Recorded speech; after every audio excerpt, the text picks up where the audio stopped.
The Federal Road Safety Corps, FRSC, has cautioned motorists and commuters against embarking on night traveling due to the deplorable condition of most Nigerian roads, which often cause accidents with high number of deaths and injuries recorded. The FRSC sector commander in Lagos, Babatunde Fariloye, who gave the warning in Lagos while speaking with MITV News, said it was unsafe to embark on the night traveling. Fariloye also highlighted increasing level of insecurity across the country as many Nigerians have fallen victims of armed men in the course of traveling at night, but pointed out that there was no law against night travel.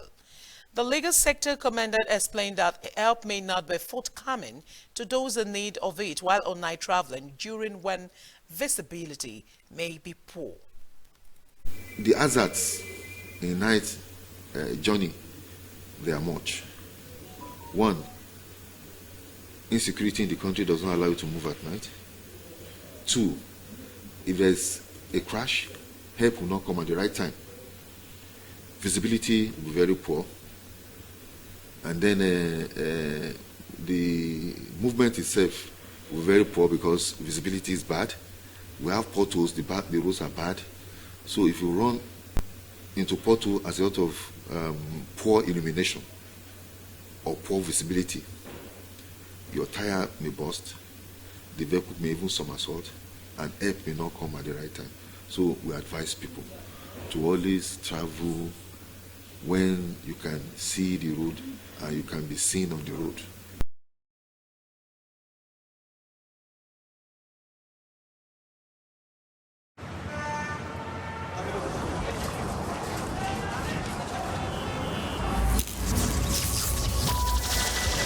From humble beginnings to the extraordinary,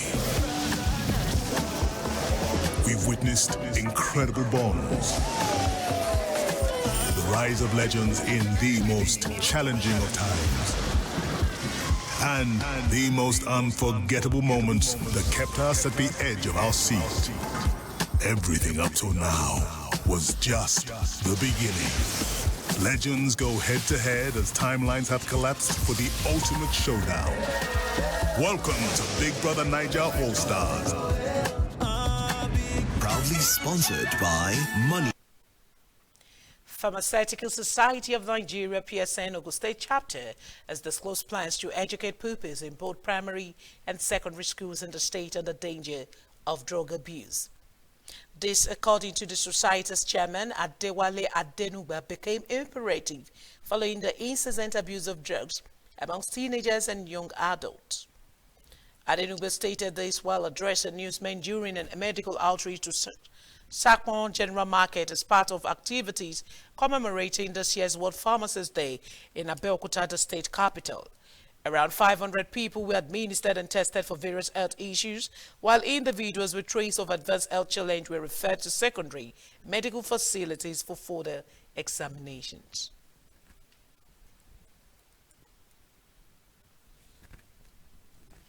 IV test, blood sugar, blood pressure, and a little bit of consultation. We also have a special day for drug abuse. And we had a conference 2 months ago in Abeokuta, which our theme for the conference was against drug abuse. We had a walk against drug abuse that we went around the state, campaigning to our people. We went to Kuto Market and some other places, telling them the menace of drug abuse. And of course, we do like on Wednesday again, we are going to correctional centers to enlighten them. Drug abuse is part of what we are going to do there. Thank you.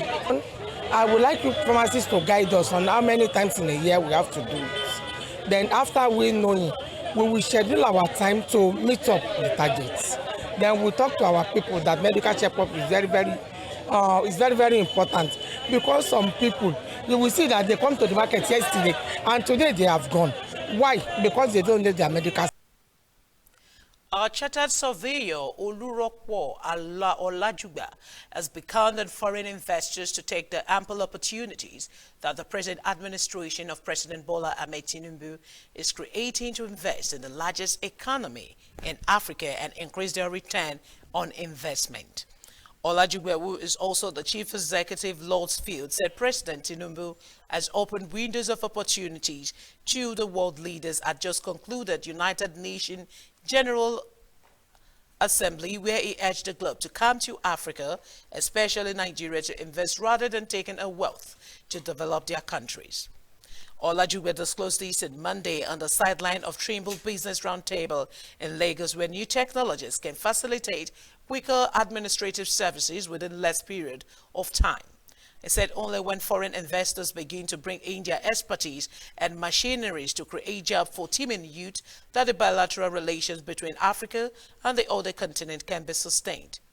On this part, the Vice President, Emerging Market Trimble, Albert Momo, admitted that Nigeria has the largest market in Africa, but the country needs to expand our horizon in administration of technologies which can improve the day-to-day activities.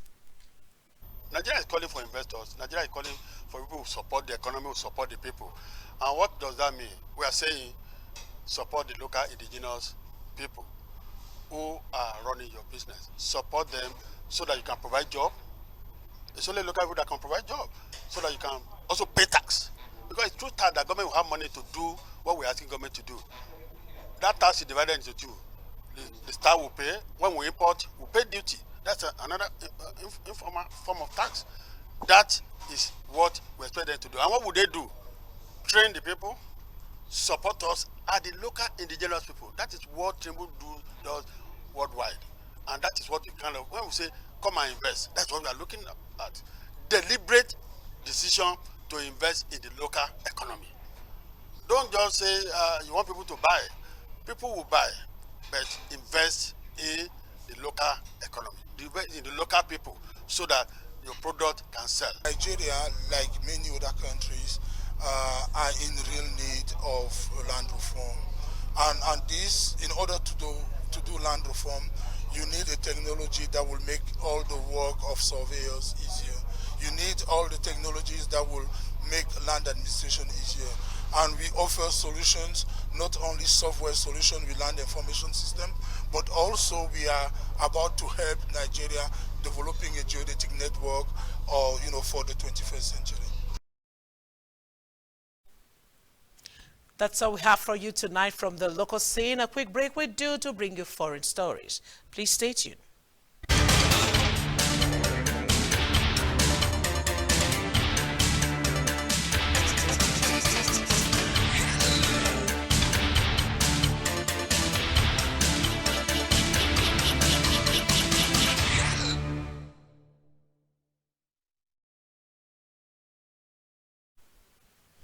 This is MITV Primetime News. Now to foreign stories. The Russian government on Monday said it had placed the president of the International Criminal Court, which is seeking the arrest of President Vladimir Putin, on his wanted list. In March, the Hague-based court announced an arrest warrant for Putin for allegedly unlawfully deporting Ukrainian children, which is a war crime. The Interior Ministry did not provide details of the allegations against Mansky, but Russia has earlier issued an arrest warrant for ICC prosecutor Karim Khan and several judges. Meanwhile, Russian forces bombed the Black Sea port city of Odessa in the early hours of Monday as they continued their month-long campaign of airstrike aimed at Oblin, Ukraine's grain export. The Hotel Odessa, overlooking the provincial capital's once picturesque harbor, was set ablaze in the overnight attack by missiles and drones, while windows in the nearby passenger port, where cruise ships docked before Russia launched its full-scale invasion last year, were blown out. In the meantime, the United Nations has alleged torture by Russian troops on Ukraine soldiers and has called for a probe by both countries. That the best way to end the violations will be to end the hostilities. We have received credible information of torture, ill treatment and incommunicado detention by Ukrainian armed forces of prisoners of war belonging to the Russian armed forces and affiliated armed groups. We continue to see the publication of videos which show inhumane treatment, including prisoners from both sides being coerced to make statements, apologies and confessions, and other forms of humiliation. This violates fundamental rules of international humanitarian law. Ukraine and Russia must promptly and effectively investigate all allegations of torture and ill treatment of prisoners of war. Italian mafia boss Matteo Messina Denaro was one of the country's most wanted men until his capture earlier this year and believed to have been responsible for numerous murders has died. The 61-year-old was thought to be a boss of the notorious Cosa Nostra Mafia and spent 30 years on the run before he was detained in January. He was being treated for cancer at the time of his arrest and was moved from prison to hospital last month. He was tried and sentenced to life in jail in absentia in 2002 for crimes including involvement in the 1992 killing of anti-mafia prosecutors Giovanni Falcone and Paolo Borsellino, and once boasted he could fill his cemetery with his victims. And up next is Sports Stories. Please stay with us.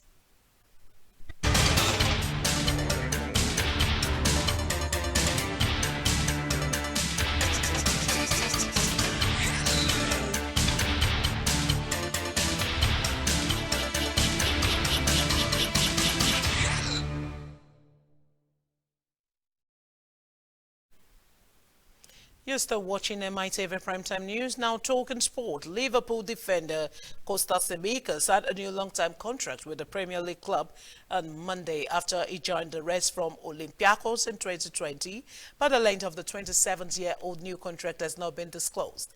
Largely deputizing for Liverpool's first-choice left-back Andrew Robertson, Greece international, Tsimikas has made 63 appearances and provided 12 assists since arriving at Anfield in an £11 million equivalent to $13 million deal.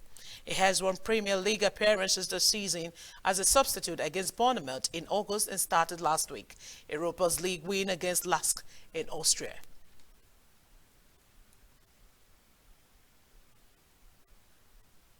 Talking tennis, Team World won a second straight Laver Cup title as Ben Shelton and France's Tiafoe sealed a 13-2 victory over Team Europe with a 7-6, 7-4, 7-6, 7-5 doubles win over Hubert Orkers and Andrei Rublev. Kaspar Ruud nabbed the visitors on the point of the three-day event with his victory over Tommy Paul. Europe was unable to build on that win with Tiafoe downing Hawkers in singles before Felix Auger, Alassem and Shelton teamed up to beat Orkers and Guy's Monfils in doubles. And Ethiopia's Tigza Sefer shattered the women's marathon world record in Berlin on Sunday, lopping off more than 2 minutes from the previous best to clock an official time of 2 hours 11 minutes and 53 seconds. Achefe, who had set a course record with a personal best last year, set a blistering early pace, gradually shaking off any competition to pulverize Kenyan Brigade Kosgei record of 2 hours 14 minutes and 4 seconds set in 2019. With a time, she set a marker for next year's Paris Olympics while also almost certainly nailing down a spot on the Ethiopian Olympic team for 2024. And just before we end the primetime news tonight, a quick recap of our top stories. Federal government says no world leaders is invited for Nigeria at 63 celebration. Senate to screen nominees for CBN governor deputies this week. From the foreign scene, we told you that Russia adds ICC president to wanted list. From the exciting world of sport, Tsimikas renews Liverpool contract. And that's it on MITV Primetime News tonight. From the entire news crew, I am Teresa Adeyemi. Many thanks for watching. Do have a great night. Good night.